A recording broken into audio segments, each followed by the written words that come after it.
திருப்பதி சென்று திரும்பி வந்தால் ஓர் திருப்பம் நேருமடா, உந்தன் விருப்பம் கூடுமடா.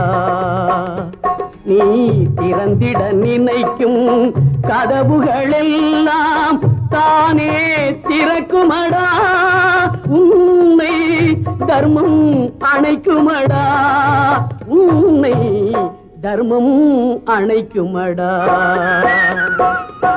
திருப்பதி சென்று திரும்பி வந்தால் ஓர் திருப்பம் நேருமடா, உந்தன் விருப்பம் கூடுமடா.